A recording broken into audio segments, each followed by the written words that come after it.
So, welcome everybody to another coaching call. I look forward to these all week because I get to spend time with you guys. I get to see how you're doing.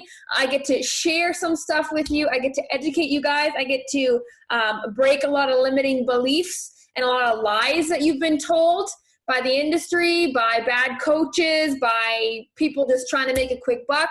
So I really, really love these little meetings we have. So on today's call, okay, there's a couple things we want to talk about. I'm going to get Coach Maya on to talk as well because she's had a couple revelations she wants to share with you. But what I want to talk about at the beginning here is how to get a small waist, okay? Everybody wants a nice little tiny waist, yes? Yes? I don't think anybody doesn't want a tiny waist. Yeah, everybody's like, woo, woo, yep. We all want a nice tiny waist, that hourglass waist. Okay, who genetically in this group listening right now, who has genetically a small waist? Whether or not it's bigger because of excess fat right now, but who has genetically a small waist? Couple people. Okay, so not too many people genetically have a small waist, okay? Well, news for those of you with big boxy cores. We can get you a small waist.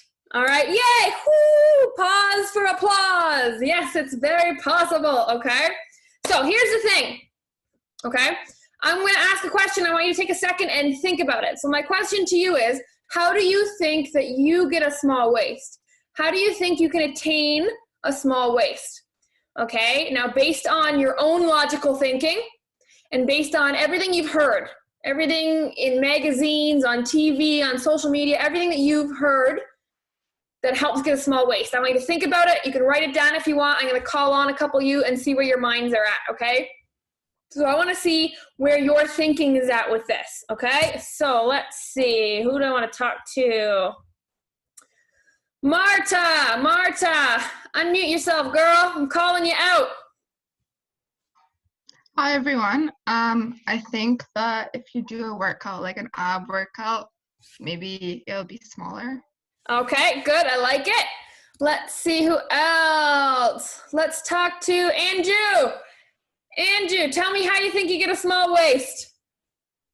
Well, to be fair, it's core, so back, you've got your abs, you've got your side muscles, and definitely to shave off all that fat that's accumulated over the years. All right. There seems to be a theme going on. I'll get one more.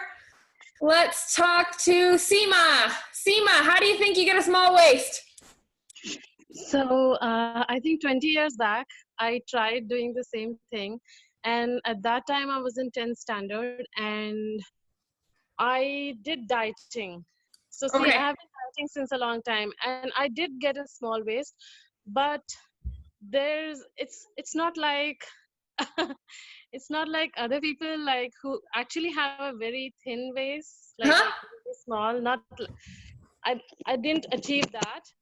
Okay. But for me, it is just losing weight, and I would Okay, so you're saying diet to just lose the weight is a good way to get a small waist, yes? Okay. That was my misconception or concept, whatever I had. Don't worry, that's what I'm going to clarify. So, we got one person saying you got to work your core, another person saying you got to work your core, and another person saying you got to eat right. All right? So, you guys ready? You got to get a drum roll? How do you make your waist small? Well, first and foremost, everybody needs to understand that there is no such thing as spot treating fat. There is absolutely no scientific way to lose fat in a particular spot. It is not possible. Your body will lose weight where it wants to, in the order it wants to. You cannot control the order in which you lose weight. Does that make sense? Are we clear on that fact? Yes? Okay, cool. So what that means is, ladies, it means I can't go do 1,000,000 sit-ups and expect my abs to show through. It doesn't work that way. I can't work my arms and expect my arms to get toned and slim. It doesn't work that way. It does not work that way. Is that clear? Did anybody not know that? Did anybody think if you wanted a small core, you had to work your core? Yeah. So you cannot spot treat, okay? That's why things like I don't know if you've seen like the thing where they freeze the fat in you, they freeze the fat in your stomach.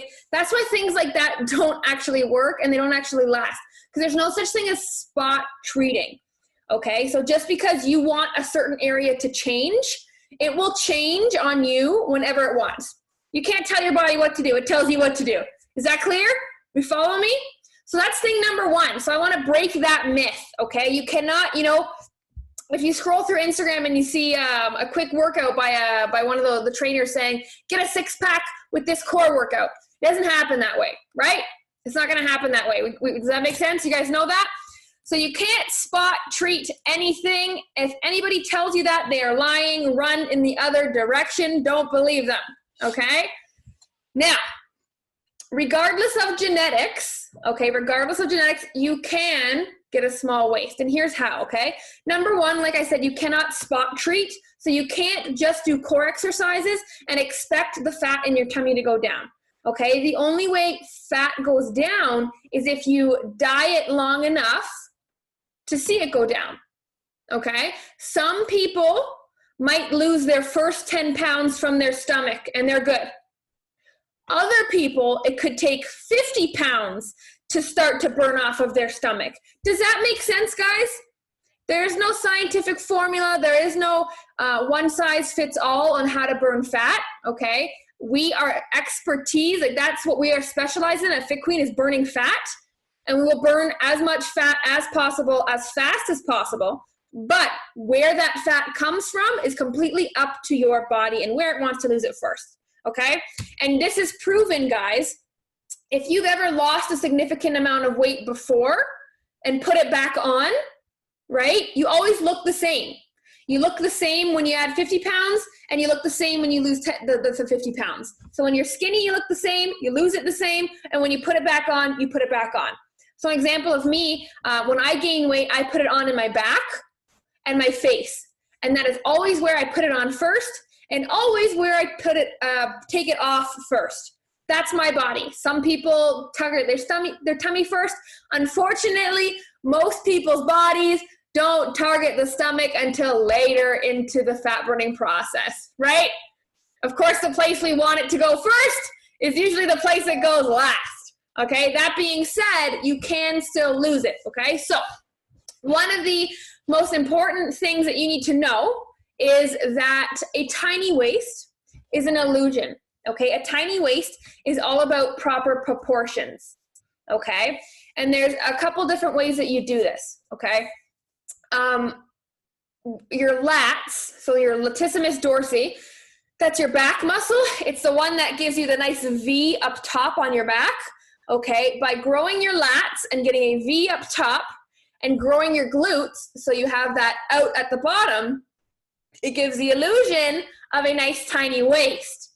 So that is the secret, okay? So even if you do not genetically have a tiny waist, which most women don't because we're made to bear babies, right? We can't have a tiny fragile waist if we're trying to repopulate the earth. So genetically, we don't necessarily have the most tiniest waist, but we can give the illusion of it by growing our lats, growing our back muscles so we look wider at the top, growing our glutes so we look wider in the hips. It then gives the illusion of a tinier waist. Does that make sense? Does that make sense? Yeah. So if you see all the bikini competitors, like you guys know the bodybuilding competitions and the bikini competitions and the physique competitions, if you look at them, you look at those figure athletes, they all have a really defined lats and really defined glutes, because that is how you build your shape. So you're not a slave to what genetics gave you. You're not a slave to what you have. You can reshape it into whatever you want, okay? So that is how you get a small waist, okay? It's not by doing a million crunches. It's by strategically growing certain muscles to give you the shape that you want and the illusion of a smaller waist, even if you weren't born with one. Does that make sense?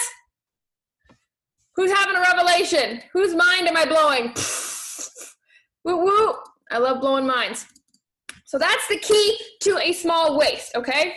Now, how do you build these muscles? Well, that's what we strategically plan all our workouts for in Fit Queen, okay, to give you that hourglass shape.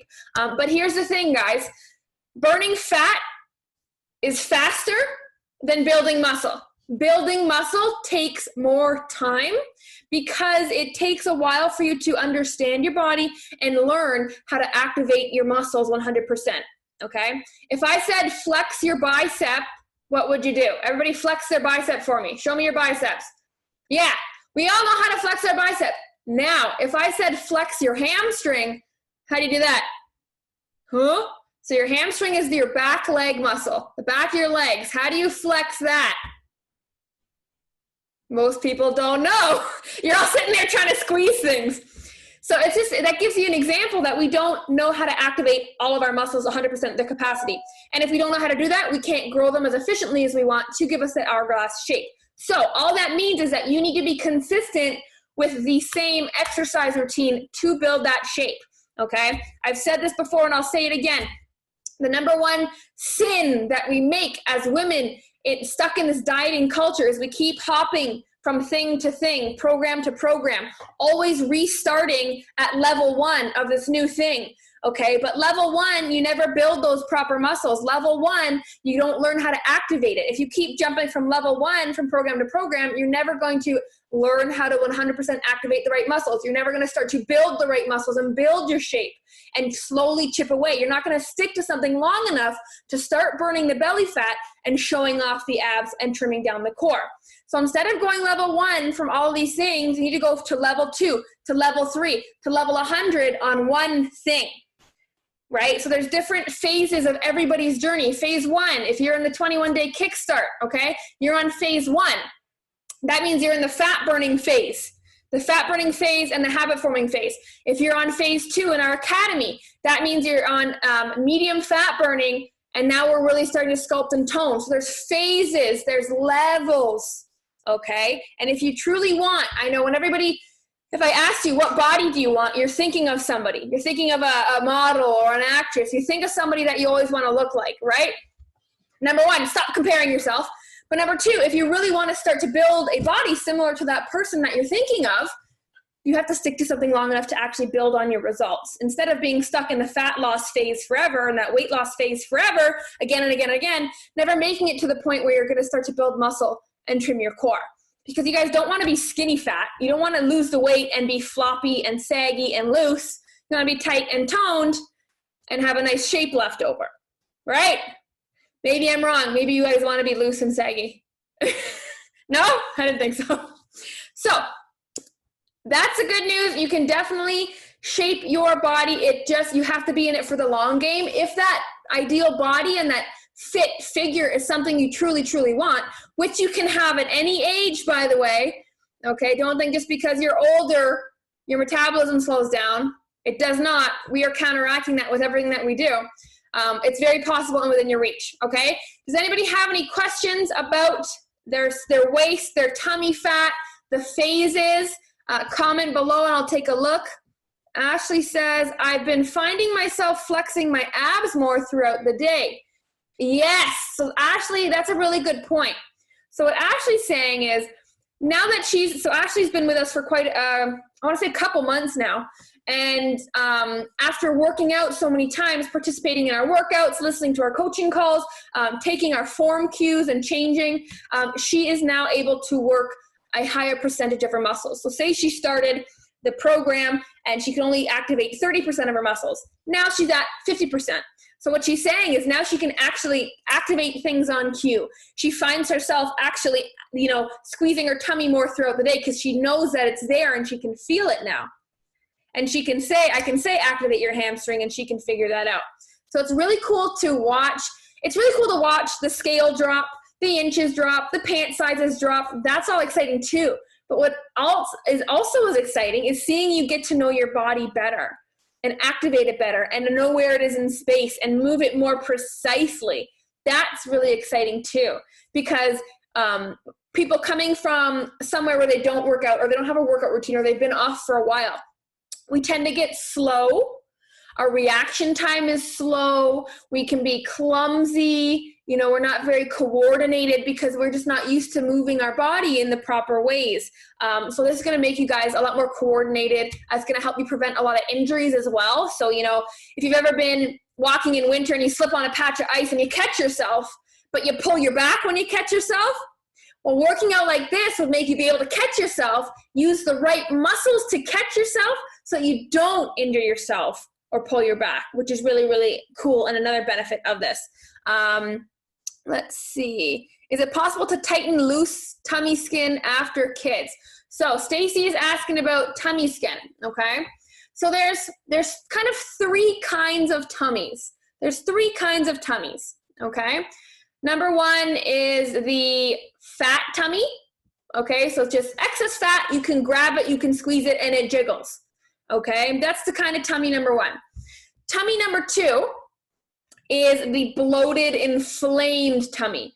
Whether you have hormonal issues, whether you have a bunch of food allergies or food insensitivities, you could have stuff going on with your ovaries and things like that. It's the bloated and inflamed tummy where it looks like you're pregnant, but you're not, and it's hard to the touch. Okay, does anybody have that tummy? Whose tummy? Is anybody the bloated tummy? Yeah. So hard to the touch, not a good thing. And then the third type of tummy that we want to work on is the loose tummy, where we've got rid of the fat, where we've got rid of the bloat, but there's loose skin left over, okay?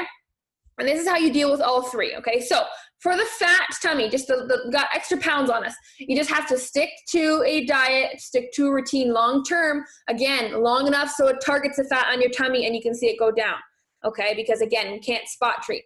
So that's what we're all doing right now. We're targeting the fat tummy, burning the fat throughout the body, including the tummy, okay? Now the hard, inflamed tummy, okay? Losing weight takes stress off the body, which will soften that tummy, okay? Eating healthy foods will help regulate the hormones. Exercise will regulate the hormones and help make that tummy soft and go down very quickly. So what you guys are doing right now is really good for those 2 types of tummies. Now, the third type of tummy that Stacy's asking about is the loose skin, okay? So first of all, if you have loose skin, whether it's because you were really overweight and lost weight, or if it's because of kids, whatever it may be, there is, to some degree, it can go back, okay? So you're not stuck with a huge flappy tummy, okay? What you do need to realize first, though, okay, is that you need to, in order to see how much of it is actually loose skin, is you need to lose all of your fat there. You need to lose a big amount of fat to see what is actually skin. Okay, and then once we can see what the skin is, then we can start working on tightening it, okay? And what's one of the best ways to tighten skin? Who can take a guess? It's pretty obvious. It's exercise. Exercise is one of the best ways to tighten any loose skin, whether that's, the chin you get as you get older, the waddle, whether it's your underarm, your bat wings, whatever you want to call them. Because exercise increases the proper hormone production, proper enzyme production. So things like collagen is produced more, and collagen helps to tighten the skin. Okay, and then exercise is also going to build up muscle so you can plump underneath the skin a little bit so it stretches out and doesn't look so loose. So exercise is one of the best natural ways to tighten skin. Okay, now, however, there is a point where it won't work anymore, where you'll be stuck with it. Okay. However, you do need to give it time. Okay. Once you reach your goal weight and your goal body type and your goal body composition and fat percentage, okay, you want to hold that for at least 6 to 12 months, because that's how long it's going to take. Now that you've burnt the fat, that's how long it's going to take for your stomach to start tightening back up. Okay. To its max potential. Okay, so take about 6 to 12 months for your tummy to tighten up as far as it's going to go naturally. And then there's things like tummy tucks to intervene with and things like that. But good news is, okay, it's not a life sentence. Okay, first of all, we need to burn the fat, see what we're working with. Then you just need to stick to a plan long term so you give your body time to bounce back and see what you're working with after. So tummy weight or tummy skin can definitely be tightened, okay? Same thing with C-sections, okay? Who's had a C-section?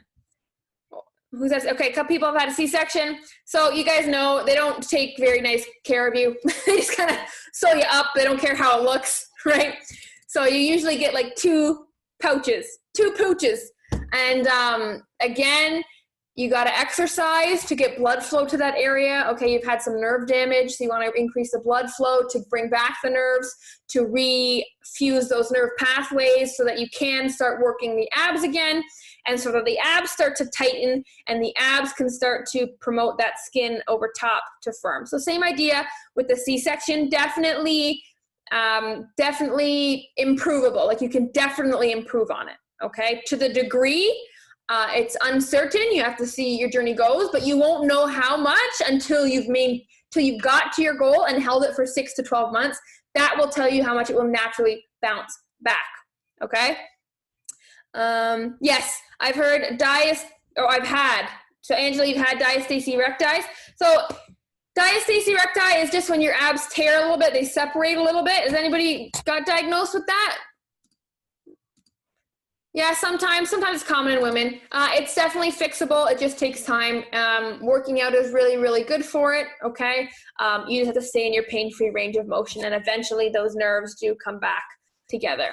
But yeah, guys, so it's really, really interesting. You know, a lot of people will use the excuse of I've had kids, I'm old, my genetics, and I've literally just obliterated all of those excuses. Anybody can have the body that they want and the health that they want at whatever age, at whatever time. They just have to actually want it and take the step towards it, which you guys are doing. So that's really, really awesome there. Any other questions regarding that, guys? That's my little spiel on a tiny waist, okay? I hope you guys have some renewed faith. You can go to bed happy and dream of a tiny waist, or you'll go to bed dreaming of building your lats and building your glutes, because that's the key.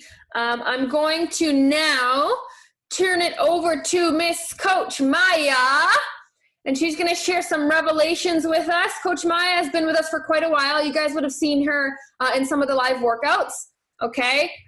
She is amazing. She's so knowledgeable. I'm excited to have her share everything she's learned too. She's been on her own weight loss journey, own fitness journey. She started with us as a client and fell in love with it and took the initiative to actually become a trainer. And then we loved her so much, we started working with her. So Coach Maya, take it away. What do you want to share today? There you go, go ahead. Okay, everyone can hear me? We're good? All right, so something I really wanted to share with you guys today is just doing things you're not comfortable with and like expanding on that to help you guys with your weight loss journey. So pushing yourself to do stuff that you're not comfortable with means change. I'm sure everyone knows that. So we don't like doing things that are out of our regular routine simply because they're just not comfortable for us, and we're usually not familiar with them. So expanding on that, there is a difference between not liking something and not giving something a chance. So an example of that is a lot of people will feel super full starting this challenge, and although you may feel uncomfortable during the first week doing it, you get used to it, right? So for those of you that are in your second week, I'm pretty sure you guys are used to eating all the food now, right? Give me a thumbs up if you're used to it now. I'm going to expand on that, guys. That's a really powerful point that Coach Maya just said. So I want to repeat it, okay? There's a difference between not liking something and not giving something a chance long enough to see if you actually like it. So take that in for a second. Who writes things off way too easily? Say, oh, I don't like it. Nope, not going to do it. We're in a really bad habit of doing that. Really bad habit because we're spoiled. We're overexposed to things. We have too many options thrown at us, right? We say, we don't like this one. I'm just going to go find something else because there's a crap ton of stuff out there. But what happens if you actually gave something a shot? What if you embrace that uncomfortable feeling, sat in it for a while, became comfortable being uncomfortable, and then you'd actually start to like it, right? You don't start your health journey and love salad and want to eat salad for breakfast, lunch, and dinner. That's not how it goes. If it went like that, it would be easy and we'd all look like models walking around the street, right? It's not easy. You don't like it, but are you going to let yourself not liking it stop you, or are you going to give it a decent chance to start to like it, to start to crave the healthy stuff, to actually get to the point where you choose the side of salad instead of the side of fries because you actually want to taste the salad, right? But too often we stop short because we say we don't like it. and we go find something we liked. But if it was as simple as finding something we liked, why are we not there? Because I like eating pizza, I like eating ice cream, I like sitting on the couch, but those things don't work. So I have to do something I don't like, and that's not comfortable. So that's a really good point, Miss Maya. You can go ahead and take it away again. All right, so expanding on that, so you have to accept the fact that if you don't want to do something because you're not comfortable doing it, then the change that you want to happen is simply just not going to happen if you're just going to throw it away and, say, oh, I'm not comfortable with it. I don't want to do it because you're not familiar with it. So realistically, the things that we're not comfortable with are usually the things that we need to do more of, and that's something I've learned from Madison and Ryan. Ooh, say it again, Maya, say it again. Realistically, the things that we are uncomfortable with are the things that we need to do more of. Amen. All right, so on top of that being said, you have to recognize what you're not comfortable with, and you have to tackle it and master it to the best of your abilities. So an example of that would be, say that you're uncomfortable with pushing yourself in the workouts, whether that means not stopping during a round or not doing an extra set or extra rep. So tackling that uncomfortableness is going to be the key to your success. So just kind of, if you're, like I said before, if you're uncomfortable pushing yourself, you got to get uncomfortable. Sorry, that made no sense. It's a tongue twister. My thoughts. I'm saying uncomfortable so much. I'm just like, ugh. Okay. So if you're uncomfortable pushing yourself during the workout, then you have to do it more. So that's what I'm trying to say to get to your success. And I have another example that everybody will understand. So everyone knows that quitting a job is one of the most uncomfortable things, right? Thumbs up. Yes. All right, so everyone knows that it's the most uncomfortable thing, but everybody seems to do it because everyone knows that it is in their best interest at the moment. So you can apply this back to weight loss because, yes, you're going to be 100% uncomfortable with doing the things that you're doing, like eating healthier, working out more, drinking more water, just because, once again, you're not familiar with it. But at the end of the day, it is your best interest to follow it and follow the program strictly because at the end of the day, that's going to be the key to your success. And absolutely. Anything else to add to that? Yeah, so that's a really good point there, guys. So again, we all know if we want to get to our goals, it's not going to be easy. We can all admit that. Yes? It's not going to be easy. Like I said, if it was easy, we would be strutting around on nude beaches every day, so proud of our bodies, and we'd all be on magazine covers because we're as hot as models. But we're not. We're hiding in baggy clothes. We're staying inside. We're wearing a cover up on the beach. We are uncomfortable in our own skin, in our own body. And why is that?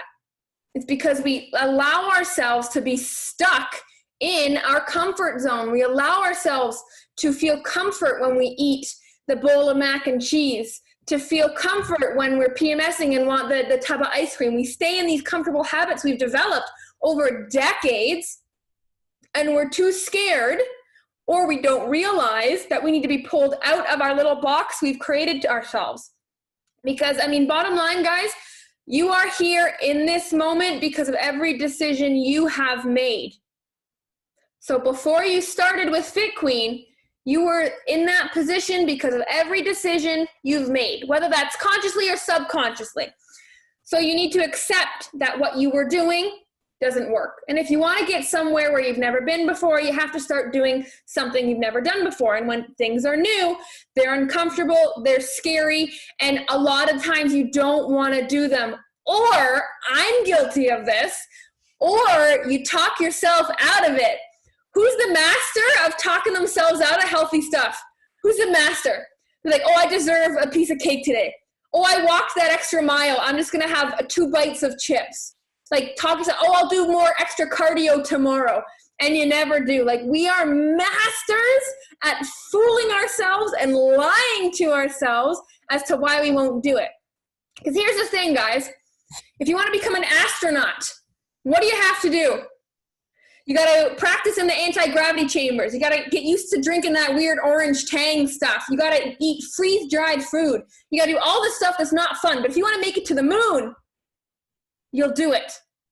But if you're not willing to do all those horrible things, to throw up in the anti-gravity chambers, to live off of freeze-dried food for months at a time, if you're not willing to do these uncomfortable things, you're never going to make it to the moon. So you either need to buckle down and get used to being in a position where either you're doing things that you don't like sometimes, or you need to realize that your goal is not strong enough. Your goal is not actually what you want, and it's not worthy enough of your efforts. There's two options there. Either option, you got to start facing some uncomfortable truths. And, you know, guys, like I said, weight loss isn't easy, but it's not complicated. Losing weight is very, very simple. It's very simple. You just have to find the right tribe to carry you along, because everything that you guys are doing right now is going to get you to your goal. It's not if it will get you there, it's just a matter of when. But that's the problem, okay? Because some people can't last until when. Some people fall off before when, all right? So that's why it's important to have coaches and mentors and people who will guide you and get you back up when you fall as soon as possible to get you to your goal faster so you have less time to fall off. Okay, because what you guys are doing right now, everything we've given for you, everything we tell you, everything that you are doing right now is going to get you to your goal. It's just a matter of when. So then it becomes, are you going to stick it out until then? And what fail-safes do you have in place for when you fall off? Because if you go off on your own and you have healthy habits and you keep it up and you're good, and you still lose weight alone, but then something bad happens and you fall off and you have nobody around, you have no support system, you have no guidance, you have no coach to encourage you to get back up, to have a program and a plan in place for when you do fall off, okay, you'll just end up right back to where you were. Instead of continuing with what you're doing now, long term, okay, having a coach you through your struggles, pick you back up right away when you fall off so it doesn't become a catastrophe and you blow all of your struggles completely or all of your successes completely, okay? And then you just keep going. So I want you guys to take comfort in the fact that everything you are doing right now is going to get you to your goal. Is that not comforting? You don't have to wonder, you don't have to worry, you don't have to stress. All you got to do is keep doing what we say and you're going to get there. Period. No ifs, ands, or buts. There's nothing magical about it. It's just time. Are you putting in your time? Are you putting in your reps? Are you in it for the long run, or do you want another quick fix? Because you're not going to last very long if you want a quick fix. Let me just check some questions here. I saw somebody ask, Maya, do you have anything else to add? I just wanted to give them like a couple of my examples of, you know, go for it. Being uncomfortable and getting comfortable. So my first one was when I first started training people, so group training, I was so nervous. I was so uncomfortable in it, and I knew that I had to be loud. So Madison taught me that I had to be loud. I had to speak nice and loud so everyone can hear me. And when I first started, I was as quiet as a mouse because I was terrified. I was terrified to like say anything. I was just so shy too. And then I got comfortable being uncomfortable, and then now I'm screaming like a psychopath at the gym because I'm so loud. So that was just my example of being in an uncomfortable situation and just getting comfortable in it because I knew it was the best for me.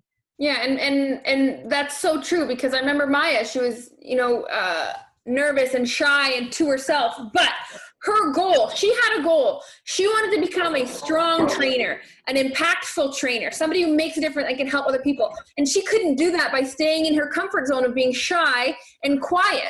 That's why we get you guys to engage so much in the group. We encourage you to comment and like and post and share, even the stuff that makes you feel uncomfortable, even the stuff you don't want to share because you're embarrassed about. Like everybody who posts those pictures, that's huge, because you're saying, I'm not going to let my current feelings dictate my future goals.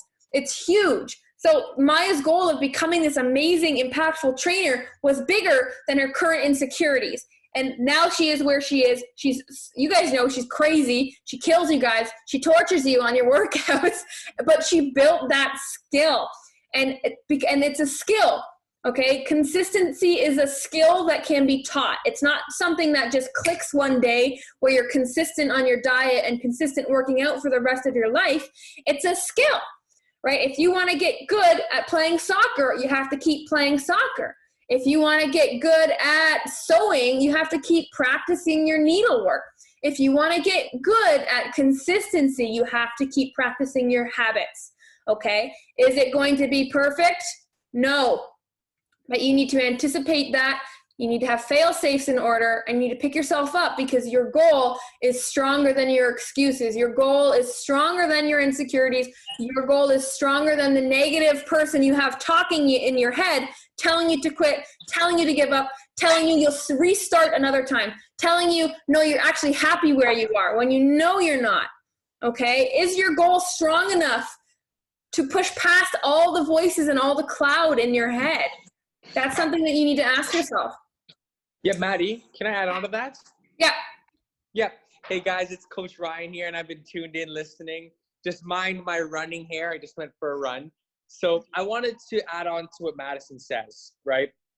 So we all want to be this amazing person. We all want to make momentum and pick up pace and be in this place where we feel better, where we're fitting into the pants that we want to fit into, you know, even to go to the place where we want to go to. But what's going to happen, and I promise you this, especially with women, is your household is going to pull you back to where you were before, okay? Your significant other, your kids, your routine, right? It's going to pull you back in your old habits. And you're going to wonder, why can't my husband get on board? Why can't my kids get on board? Why can't anybody get on board with what I'm trying to do? And this is a lonely journey for a little bit, right? You have to remember, women are the leaders of the household, right? This is a famous saying that men are the heads, but women are the necks. And the neck turns the head wherever it wants, right? But it takes a while to build up momentum. So as you start building momentum with healthy habits, as you start building up momentum with becoming healthier and eating the right foods, your family's gonna fight you. What happened to the pasta? What happened to the bread? What happened to all these things that we used to have? But as you start to really develop the healthy habits, your family starts to get on board, okay? And you can 100% expect your husband to be on board verbally, but not always there physically, right? Always there with you, right? Because they say they want to eat healthy with you. They say they want to see you at that place, right? But for some reason, they're always the one saying, hey, let's go eat at this restaurant. Hey, let's go do this. And you know you can't, right? So you got to remember, just like Madison said, you need a tribe of like-minded women who are trying to gain momentum to where they want to get to, right? So you really want to gain that momentum, right? Yeah, and that's what it's all about, guys. It's just nobody can do anything alone, nothing. And if you can, it's boring and it's harder. Why would you choose the harder route? Why would you choose the more boring route? Right? Like how motivational do you guys feel? How much love do you feel from this community? It's beautiful. And it's what so many women are missing because you're always you have your blinders on and you have your to-do list to figure out and to take care of everybody else in your household. And you live in the bubble of your house and you forget that there's an entire world out there still going on. And that's why this tribe is so awesome. It pulls you out of your blinders. It gets you into everybody else's world and it realizes you're not alone. You're not the only one suffering from these things. And there are other people having crazy amounts of success. So you can too. There's so much psychology behind having this tribe. I hope you guys can really start to feel that. Are you guys starting to realize how important it is to have all these people behind you? It makes a huge, huge difference, okay? You know, because it's fun to be really, really high. It's fun to be really motivational and happy with everybody. But it's also important when you feel low that you can go somewhere to be pulled up. Because like Ryan was saying, you know, you might not always have your husband or boyfriend on your side, your family members, your kids. They're not going to be on your side 100% of the time. You need something somewhere that is going to be on your side 100% of the time. Because you will only reach your goal if you have, and if you are committed to it 100% of the time. Not 90%, not 95%, 100% of the time. Now that doesn't mean 100% perfection rate. It just means that your goal is always in the forefront of your mind.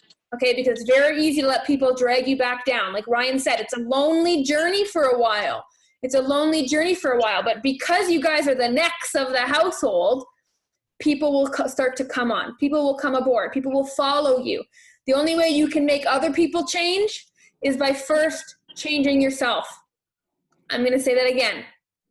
The only way that you can change anybody else in this world is if you change yourself first, period.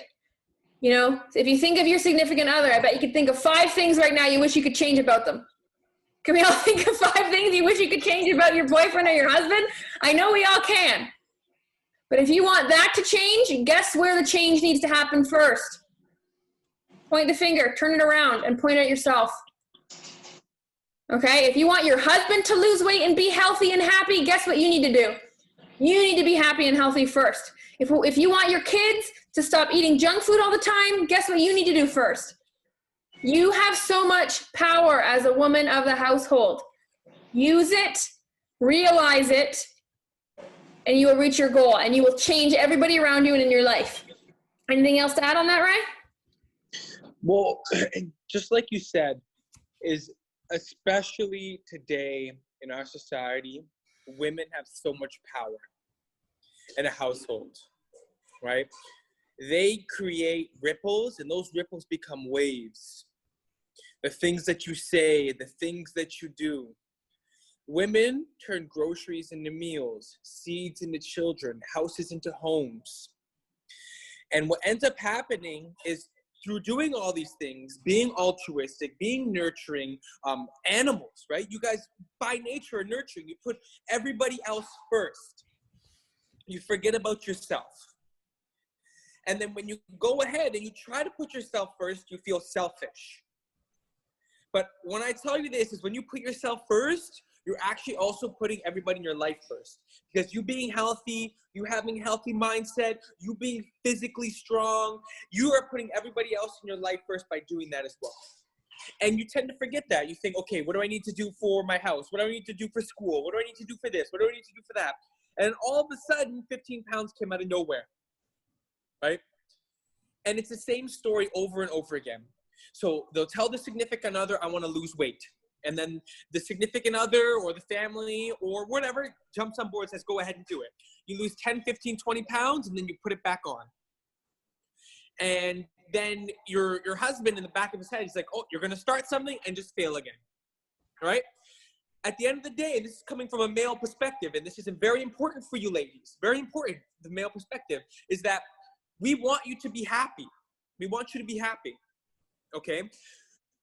We would love you if you were 330, 230, or 130 pounds. But you wouldn't love you if you weren't where you wanted to be. So we say, go ahead and do whatever you want for you to be where you need to be. So you go ahead and do it. You lose the weight, and then you put it back on. You get frustrated, okay? You get frustrated by putting the weight back on, not fitting in the pants, not being where the place you want to be. And that frustration is relayed back to your significant other. And then the significant other just thinks they're going to do something and fail again. And it comes out subconsciously, especially in households where it's like, you know, mom's just trying another thing. Or you can make a commitment right now to the Fit Queen way, saying, you know, I'm going to make this change. I'm going to do this regardless if I have anybody on my side, right? Regardless if I have anybody on my side, right? Madison, a lot of times, she's going to do something regardless if I'm on her side or not. And that's how you should feel about your fitness and health, right? You feel like you need to put your household first. You need to feel like you need to get your groceries. You need to feel like you need to put your school, all these first. And then all of a sudden, you feel last at the end of the day. Put yourself first. Take care of yourself. Invest in yourself. Open up. Okay? Talk about those insecurities. Talk about those things that you feel like they're holding you back. And then eventually, you're going to start to see growth. And then eventually, you're going to have people get on board with you. And you've created so much momentum that you're where you want to be. Okay? It's so important, so important that you realize that you will fail. but you're going to get back up and you're going to learn from that failure. Don't fail and then put all the weight back on and say, oh, I didn't learn anything. I'm just going to go back to doing what I was doing before, right? It's so important to create momentum in that form. Just being open and honest, saying, I'm a woman, right? I make mistakes and I'm going to try my best to get to where I need to get to, regardless if I have anybody on my side or not.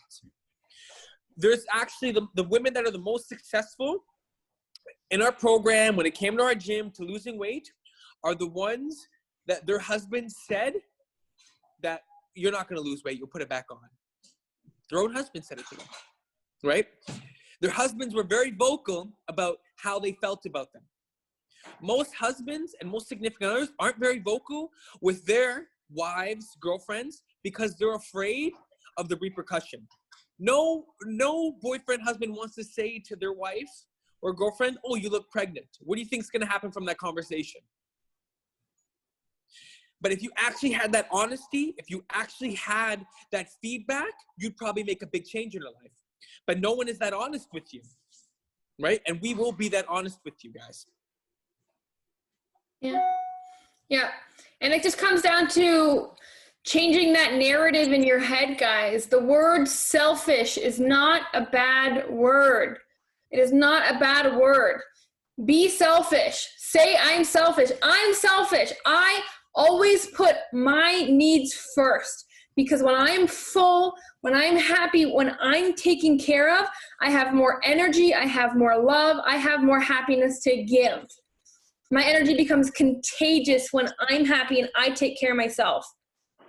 I make sure I get my workouts in. I don't let anybody ruin my workouts, my meal prep, my me time, nothing. I always come first. Ryan comes second. I cannot give anybody any of myself if there's nothing left of myself. If my glass is empty, I can't fill someone else's glass. So stop using the word selfish as a bad word. Be selfish. Be proud to be selfish. Because when you are selfish, you can be so selfless in everything else. And that is so true. If you truly want to be selfless, you first have to be selfish. So you have something to give. Does that make sense, guys? Is this hitting home? And it's a process, because we all deal with guilt. Like, sometimes we don't know, is this the right decision? Is this the wrong decision? Is this too much of me? Not enough of me? We battle with that and we feel guilt, right? Everybody feels guilty in certain things. But again, it's just a process, and you can't ever be mad at yourself. I'm a huge advocate. At Fit Queen, we're all advocates of failure. You know how Ryan said the most successful clients we've had are the ones who were told they couldn't do it? The most successful ones we've had as well were the ones who fail the most times. Because you only learn from failure. And you don't get embarrassed of it, and you don't try to hide it. You talk about it immediately, and then you learn from it and implement, and then you're so much stronger going forward. That's the difference. Instead of failing and falling back, you fail forward. Find someone in your life. Find a tribe in your life where when you fail forward. You don't fail backwards. You fail forward. Hashtag fail forward. You can use it. I'll let you use it. Does anybody have any questions about that? Does anybody have any questions about that? I expect to see everybody using hashtag fail forward now. I'm going to coin that term.